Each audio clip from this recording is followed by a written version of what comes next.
అందరికీ నమస్కారం. తెలుగు నుడి శ్రవణ ప్రసరణకి స్వాగతం. కర్పూర సౌరభము అన్న ఈ భాగంలో డాక్టర్ సి నారాయణరెడ్డి గారు రచించిన కర్పూర వసంతరాయలు అనే గేయకావ్యానికి డాక్టర్ దివాకర్ల వెంకటావధాని గారు రచించిన ముందు మాటని చదువుకుంటాం. అలాగే ఈ గేయకావ్యంలోని ఒక కొంత భాగాన్ని కూడా చూసుకుంటాం. ఈ ముందు మాట అన్నది ప్రతి కావ్యానికి, ఒక ప్రబంధానికి ఒక కవి రాసిన తరువాత దానిని చదివి దానిలోని విశేషాంశాలని, అలాగే దానిలో ఉన్న కొన్ని గొప్ప లక్షణాలని ఇంకొక కవి చేత కానీ, ఇంకొక పండితుడి చేత కానీ వ్రాయించుకుంటారు. ఆ విధంగా వ్రాసినదే కర్పూర సౌరభము అనే ఈ ముందు మాట. ఈ ముందు మాటకి వేరే పేర్లు పీఠిక, తొలి పలుకు, ప్రిఫేస్ ఈ విధంగా ఉంటాయి. ఈ భాగంలో విశేషాలకి వెళ్ళే ముందు శ్రీ గణపతిని సేవింపరారే అనే భాగంలో శ్రీ గణపతిని సేవింపరారే అనే త్యాగరాజస్వామి వారి కీర్తనలో అనయముగను హరి చరణయుగమును అనే చోట అనయముగను హరిజ చరణము అని చెప్పాను. దానిని సవరించుకోవాలి అన్న ఉద్దేశంతో ఈ మాట. ఇక ఈ భాగం విషయానికి వస్తే కర్పూర సౌరభము అన్న ఈ ముందు మాటలో డాక్టర్ దివాకర్ల వెంకటావధాని గారు సి నారాయణరెడ్డి గారిని ఆశీర్వదిస్తూ ఈ గేయకావ్యం యొక్క కథని ఈ విధంగా చెప్పారు. చిరంజీవి డాక్టర్ నారాయణరెడ్డి మాకు పుత్రప్రాప్య పరాజయానందము కలిగించిన శిష్యచూడామణి. అతని హృన్మార్దవమును వాగ్మాధుర్యమును గ్రహించి వలచి కవితాకన్య స్వయముగా వరించినది. ఆమె వలపుజూపుల పాలవిల్లిలో నోలలాడి అతడు సరస మధురములైన కబ్బములు పెక్కు సృజించి ఆంధ్ర భాషాయోషక అభినవాలంకృతులు కల్పించినాడు. ఆ అలంకారముల కమనీయ కాంతులతో అతని యశస్సౌరభములు తెలుగునేల నలువలంకుల అలుముకొని రసికజన హృదయారవిందముల ఆనంద మకరంద తుందిలముల నొనరించినవి. అతని కవిత్వపు మెరుగులు సహృదయులకు కర్ణభూషణములు, గురువులైన మాకు గర్వకారణములైనవి. లాక్షణికులు ఉత్తమ కవికి ఆవశ్యకములని చెప్పిన కవితాహేతువులు మూడును శ్రీ నారాయణరెడ్డి గారి యందు పుష్కలముగా ఉన్నవి. ప్రతిభామహితమైన శేముషితో ఆయన పద్యమైన గేయమైన నొక్కమాదిరిగానే వ్రాయజాలును. కానీ అపార సౌకుమార్యమైన కాకరముగటే అగుటచే ఆయన హృదయమును గేయమే అధికముగా ఆకర్షించినది. ఆంధ్ర గేయలక్ష్మికి ఆయన తీర్చిన సొబగు నిర్వాచ్యమైనది. ప్రాగ్నన్నయ్య యుగము నుండి తెలుగున గేయములు పదములో నుండెనని చెప్పుటకు అవకాశమున్నను వానికి నిజమైన పెంపు చేకూరినది తాళ్లపాక వారి రచనల చేతనే. తరువాత దక్షిణాంధ్ర యుగమున గేయరూపమైన దేశీ కవిత వివిధ విలాసముల కాలవాలమై వెలసినది. యాగయ్య కృతులను, క్షేత్రయ్య పదములను దానికి అపూర్వమైన అందము చేకూర్చినవి. కానీ అవి అన్నీ కథావలంబము లేక ముక్తక గేయములే. ఆధ్యాత్మ రామాయణ కీర్తనల వంటి రచనలలో కథయున్న మాట నిజమే కాని అందు రసధ్వనుల కంటే వస్తుతత్వములకు ప్రాధాన్యము హెచ్చు. ఆధునికులలో కొందరు ప్రశస్తములైన గేయ కావ్యములు సంతరించిరి. వానిలో రసభావములకే కాని కథావస్తువునకు ప్రాధాన్యము మృగ్యము. ఇంక రమ్యమైన కథను గ్రహించి దానిని రసభావమహితముగా గేయరూపముని తీర్చిదిద్దిన కీర్తి శ్రీ నారాయణరెడ్డి గారికే దక్కినది. వారి నాగార్జున సాగరములో కన్నెతనపు వన్నెలొలికించిన ఆ కీర్తి కర్పూర వసంతరాయలలో ప్రౌఢతనము ప్రాప్తించినది. ఇప్పటి వరకు చదువుకున్న ముందు మాటలోని కొన్ని పదాలు, వాటి యొక్క అర్థాలు గమనిద్దాం. చిరంజీవి డాక్టర్ నారాయణరెడ్డి మాకు పుత్రప్రాప్య పరాజయానందము కలిగించిన శిష్య చూడామణి అని అన్నారు. అంటే పుత్రుడి వల్ల వచ్చినటువంటి పరాజయము అంటే ఓటమితో ఆనందము వచ్చిందంట. అంటే తండ్రికి కొడుకు చేతిలో ఓడిపోయిన తరువాత వచ్చేటటువంటి ఆనందము డాక్టర్ దివాకర్ల వెంకటావధాని గారు పొందుతున్నారు అని చెప్పారు. ఇక అతని హృన్మార్దవమును అని అన్నారు. అంటే హృదయం యొక్క మార్దవము అంటే మెత్తనితనం, ఎంత సుకుమారంగా ఉందో ఆయన హృదయం అని చెప్పడం. అలాగే కవితాకన్య వలపు చూపుల పాలవెల్లిలో నోలలాడి అని అంటారు. పాలవెల్లి అని అంటే క్షీరాబ్ది, పాల సముద్రము అని అర్థం. అలా ఓలలాడి అతడు సరస మధురములైన కబ్బములు పెక్కు సృజించి ఆంధ్ర భాషాయోషకు అభినవాలంకృతులు కల్పించినాడు. ఆంధ్ర భాషాయోషకు అభినవ అలంకృతులు అంటే యోష అనంటే స్త్రీ, ఆంధ్ర భాష అనే స్త్రీకి అలంకృతులు, దానిని అలంకరించాడు తన కవితలచే అని చెప్తూ ఆయన యొక్క ఖ్యాతి తెలుగునేల నలువలంకుల నలుముకొని రసికజన హృదయారవిందముల ఆనంద మకరంద తుందిలములు ఒనరించినవి. అంటే ఆయన యొక్క కీర్తి 4 దిశలా ప్రవర్తిల్లినది అని చెప్తున్నారు. ఇంకా ప్రతిభామహితమైన శేముషితో ఆయన పద్యమైన గేయమైన ఒక్క మాదిరిగానే వ్రాయజాలను అని చెప్తున్నారు. ఇక్కడ శేముషితో అనంటే బుద్ధితో, మతితో అని అర్థం. అంత గొప్ప బుద్ధి శ్రీ నారాయణ రెడ్డి గారికి ఉంది అని చెప్పారు. ఇక కర్పూర వసంతరాయలు అనే గేయకావ్యంలో కథని ఈ విధంగా వ్రాస్తారు. వసంతరాయ బిరుదాంకితుడైన కుమారగిరిరెడ్డి కొలువున లకుమాదేవియను నాట్య కళాభిజ్ఞయైన వారాంగన ఉండెననియు ఆమె నాట్యమునందువలనే వదాన్యతయందును పేరుగాంచి ఆ రెడ్డిరాజునకు ప్రియా సదృశి అయిన ప్రియయై అలరారెననియు ఒక చాటు శ్లోకము వలన తెలియచున్నది. ఆ శ్లోకమునందుల విషయమును బీజముగా గ్రహించి శృంగార వీర రసదోహదముచే శ్రీ నారాయణరెడ్డి గారు దానిని ఆనంద ప్రసవ విసరశోభితమైన యొక్క మనోహర కావ్య వల్లరిగా ప్రోది చేసి ఉన్నారు. కుమారగిరి హృదయ రాసిక్యము, లకుమాదేవి త్యాగ సంపద, రాణికి దేశ రాజ్యములపై గల గౌరవము, కాటయవేముని పరాక్రమాంచితమైన అమాత్యత్వము అను 4ను ఆ వల్లరి అపూర్వ వికాస భాసురము కావించిన మారాకులు. వాని నుచితరీతి యథాస్థానమున నాటి సొంపులు తీర్చిన తోటమాలి నేర్పు శ్లాఘాలంఘన జాంఘికమైనట్టిది. ఇక్కడ ఈ కావ్యానికి సంబంధించిన ఇన్స్పిరేషన్ లేకపోతే మూలం ఎక్కడి నుంచి వచ్చింది అని చెబుతూ, వసంతరాయ బిరుదు ఉన్నటువంటి కుమారరెడ్డి అనే రాజు దగ్గర లకుమాదేవి అనే నాట్యగత్తె ఉండేది. ఆమెను వలిచినటువంటి ఆ రాజు ఈ యొక్క కథని ఒకానొక చాటు శ్లోకము వల్ల తెలుసుకొని ఆ చాటు శ్లోకమే బీజముగా పెట్టి, అంటే దాని నుంచే మిగతా కథనంతా సృష్టించారు డాక్టర్ నారాయణ రెడ్డి గారు. అలా చెప్తూ కావ్య వల్లరి అని అంటారు. వల్లరి అని అంటే లత, లత అంటే ఒక తీగ, దీన్ని కావ్యం యొక్క తీగ అని చెప్పడం. అలాగా 4 విషయాల్ని చెప్పారు. ఏమిటంటే కుమారగిరి హృదయ రాసిక్యము, కుమారగిరి హృదయము ఎంత రసికత్వము పొందినది అని చెప్తూ, లకుమాదేవి త్యాగ సంపద, కథలో భాగంగా లకుమాదేవి ఒక త్యాగం చేస్తుంది. అలాగే రాణికి దేశరాజ్యములపై గల గౌరవము, అలాగే కాటయవేముని పరాక్రమాంచితమైన అమాత్యత్వము, కాటమవేముడు అనేటటువంటి మంత్రి యొక్క పరాక్రమము, ఇంకా ఇటువంటి 4 విషయాల్ని ఈ కావ్యంలో చాలా అద్భుతంగా వ్రాశారు అని చెప్తారు. ఈ కావ్యంలోని అసలు కథకు వస్తే ఈ విధంగా చెప్పారు. కర్పూర వసంతరాయలు కావ్యమున శ్రీ నారాయణరెడ్డి గారు కథా కథనమునందును, వర్ణన వైచిత్ర్యందును, రసపాత్ర పోషణమునందును, వ్యంగ్య ప్రకటనమునందును, పదప్రయోగమునందును, ఛందో వైవిధ్యమునందును మిక్కిలి మెలకువ ప్రదర్శించి ఉన్నారు. ఇందలి కథ వసంతోత్సవ వర్ణనముతో ఆరంభించుచున్నది. ఈ ఉత్సవములందు కుమారగిరి ప్రదర్శించుచుండిన అత్యభినివేశమే నగరోద్యానమున లకుమ నాట్యము ప్రదర్శించినది.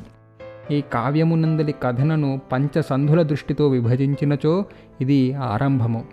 ఆ నాట్యము చూచి తన్మయుడైన రాజు క్రమముగా లకుమాలగ్న పంచ ప్రాణుడై ఆమెను రాజనర్తకిగా నొనరించెను. కుమారగిరి తీర్థాటన కార్యమా ప్రణయము పెంపొందించి సుస్థిరము కావించెను. ఈ అహోబిల దాక్షారామ క్షేత్రములను సమగ్రముగా వర్ణించిరి. ఈ వర్ణనలు లక్ష్మీ నృసింహ భీమేశ్వర పురాణములను అనుసరించుచు అతి దీర్ఘములై కవికారి భక్తిభావమును సూక్ష్మాంశ పరిశీలనమును వ్యక్తము చేయుచున్నవి. చతుర్థాశ్వాసమున కాటయవేముడు జైత్రయాత్రకు వెళ్ళిన వృత్తాంతమున్నది. అతని పరోక్షముననే కుమారగిరి కేళీహర్మ్యమును నిర్మింపజేసి అందు లకుమ నాట్యభంగిములు చూచుచూ వసంత రాజీయమును నాట్యశాస్త్రమును రచించెను. ఆ శాస్త్రము లకుమ యూదిన ఊపిరి. కుమారగిరి మనస్సున చాలా నాళ్లుగా దాగియుండిన కళాభిజ్ఞత అక్షర రూపము. కాటయవేముడు వీరరసమున విజయ పరంపర సాధింపగా కుమారగిరి శృంగార రసమున విజయ పరంపర సాధించెను. పంచమాశ్వాసమున పఠితల యొడళ్ల పులకలెత్తించు 2 రమ్య సన్నివేశములున్నవి. ఒకటి, కాటయవేముని ఒత్తిడిపై బలవంతముగా కొలువుకూటమున కరుదించిన కుమారగిరి లకుమ కాలు బెణికెనను వార్త విని కొలువు విడిచి అరుగుట.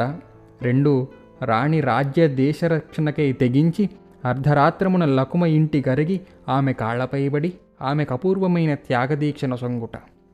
ఈ కల్పనలు రెండునూ కథకు ఆయువు పట్టుల వంటివి. అవి పాఠకులకు కలిగించు ఉత్కంఠ ఇంతింతని చెప్పరానిది. లకుమ నాట్యము చేయుచూ బాకుతో పొడుచుకొని మరణించుటతో కథ ముగిసి కావ్యమును విషాదాంతమునరించినది. బీజప్రాయమైన చిన్న విషయమును గ్రహించి దాని చుట్టూ రసానుగుణమైన వాతావరణమును సన్నివేశములను అల్లి కవిగారు కథనత్యంత ఔచిత్య శోభితమును హృదయావర్జకమును గావించినారు. లకుమ మరణించిన పిమ్మట రాజు ఆమె మృతికి కారణమైన చురికను దాని చుట్టూ ఉన్న ఒక పత్రమును గాంచెను. కవిగారు ఆ పత్రమున లకుమ ఏమి వ్రాసెనో వాచ్యముగా వెల్లడింపక రక్తసిక్తాక్షరములను రేడు పఠించే అని మాత్రము చెప్పి ఊరకుండిరి. రాజ్ఞి యాగమనము దాని వలన తన మనమున కలిగిన త్యాగదీక్ష లకుమ అందు వివరించియుండును. ఈ విషయమునిచ్చట వ్యంగ్యము చేసి విడుచట చాలా రమణీయముగానున్నది. కావ్యాంతమున లకుమ చేసిన శివతాండవ సన్నాహమును రాజునకిచ్చిన సమాధానములను భావి కథాంశమును సూచించుచు రమ్యముగానున్నది. అట్లే ఈ విధిని ప్రభు వాపోవుచుండగ లకుమ అందించు సందేశమతని జాగృతి చేసే అనుటయు రాజునకు మహారాజ్ఞియు జనమహాంబోధియు కనపడుటయు ధ్వనిపూరితములై రాజు పరివర్తనమును చక్కగా సూచించియున్నది. ఇప్పటిదాకా విన్న ఈ వచనం యొక్క భావం ఏమిటంటే, ఈ కావ్యము వసంతోత్సవము యొక్క వర్ణనతో మొదలయ్యి ఆ ఉత్సవంలో లకుమాదేవి నాట్యాన్ని చూసి ముగ్ధుడై కుమారగిరి ఆవిడ్ని ప్రేమిస్తాడు.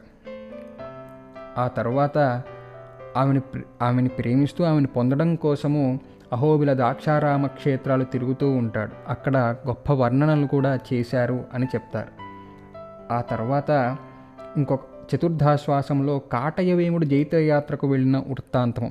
కాటయవేముడు ఆమాత్యుడు. ఆ ఆమాత్యుడు జైత్రయాత్ర కోసం వెళ్ళడము, యుద్ధం చేసి గెలవడం, ఈ విశేషాలు ఉంటాయి. అలాగే కుమారగిరి కేళీ హర్మ్యమును నిర్మింపజేసి, ఆడటానికి హర్మ్యము అని అంటే ఒక బిల్డింగ్, దాన్ని కట్టించి దానిలో లకుమ భంగిమలు చూచుచూ వసంతరాజీయమును నాట్యశాస్త్రమును రచించెను. వసంతరాజీయము అనే ఒక నాట్యశాస్త్రాన్ని రచించాడట కుమారగిరి. ఎవరిని చూసి? ఆ లకుమాదేవి యొక్క నాట్య భంగిమలు చూసి. ఆ శాస్త్రము లకుమ యూదిన ఊపిరి. అంటే ఆ శాస్త్రము ఏ విధంగా పుట్టిందంటే లకుమాదేవిని భావించగా ఆ శాస్త్రము పుట్టింది అని చెప్పడం. కుమారగిరి మనస్సున చాలా నాళ్లుగా దాగియుండిన కళాభిజ్ఞతకు అక్షర రూపము. కుమారగిరి తనలో ఉన్నటువంటి కళాభిజ్ఞత అంటే కళ మీద తనకు ఉన్నటువంటి ప్రేమకి అక్షర రూపమే ఆ యొక్క నాట్యశాస్త్రము, వసంతరాజీయము అనేటటువంటి నాట్యశాస్త్రము. అలాగే ఇంకా ఏం వర్ణించారంటే, కాటయవేముడు వీరరసమున విజయ పరంపర సాధింపగా కుమారగిరి శృంగార రసమున విజయ పరంపర సాధించెను అని చెప్తారు. ఇక పంచమాశ్వాసమున పఠితల యొడళ్ల పులకలెత్తించు 2 రమ్య సన్నివేశములున్నవి అని చెప్తూ 2 సన్నివేశాల గురించి మాట్లాడతారు. ఒకటి, కాటయవేముడు ఆ మంత్రి మన కుమారరెడ్డి గారిని మళ్ళీ తిరిగి రాజ్యంలోకి తీసుకురావడము, కానీ తీసుకువచ్చిన తరువాత లకుమ యొక్క కాలు విరిగింది అని చెప్పడం, ఆ విషయము. అలాగే రాణి రాజ్య దేశ రక్షణకై తెగించి అర్ధరాత్రమున లకుమ ఇంటి కరిగి ఆమె కాళ్లపై పడి ఆమెకు అపూర్వమైన త్యాగదీక్షను సొంగుట.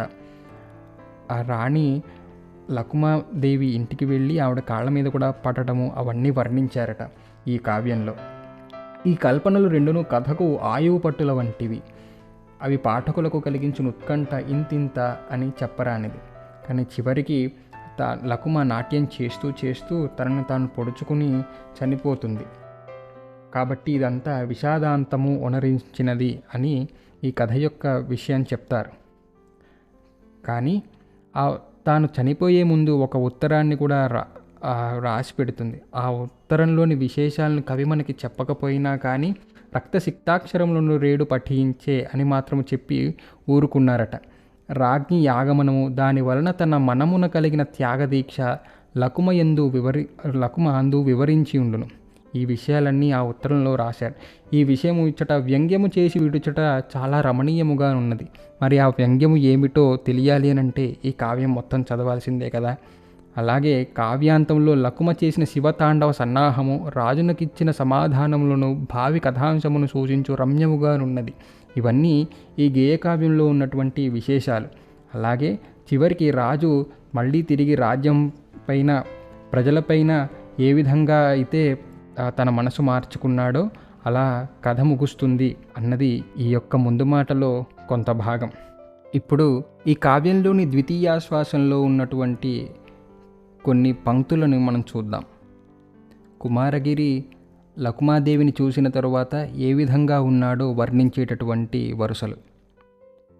ఎలా ఉన్నాడంటే, నాటిరేయి కుమారగిరి రాన్మౌళి కన్నుల రెప్పవాలదు, ఎప్పుడు దాటిన దర్ధరాత్రము ఎగియుయూహల రెక్కవాలదు, కనులు మూసిన కనులు తెరచిన కానుపించిన దొక్కరూపే, ఎన్ని దిక్కులు చూచినన్ ప్రాప్తించినది తన మూగచూపే, ఎప్పుడు వీచిన గాడుపే కద ఎందుకో నేడంతవాడి, ఎప్పుడు కాచిన వెన్నెలే కదా ఎందుకో నేడంత వేడి, జాము రాతిరి ముందు పాన్పున చల్లినట్టి ప్రఫుల్ల మల్లిక లేలనో మధురాయలకు పల్లేరుగాయల తీరుదోచెను, చంద్రుడొక్కడు అతని చుట్టుగా సంక్రమించును వేల చుక్కలు, లకుమ ఒక్కతే ఆమె చుట్టుగా లాస్యమాడెను లక్ష ఊహలు.